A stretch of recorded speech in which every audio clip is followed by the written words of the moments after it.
esiste una logica, non è così tragica, ci sta chi sta precedendo.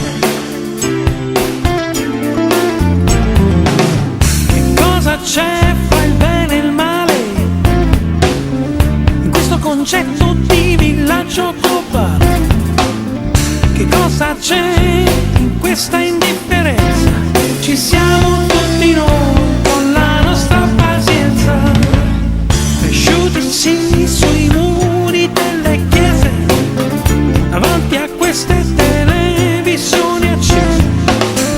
Io sono sicuro che nel caos generale c'è qualcosa di buono, non bisogna disperare. Non è così tragica, non è così tragica.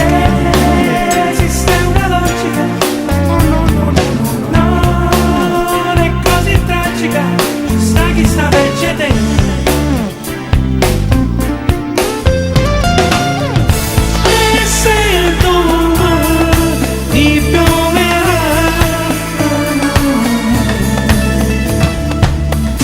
e se domani pioverà,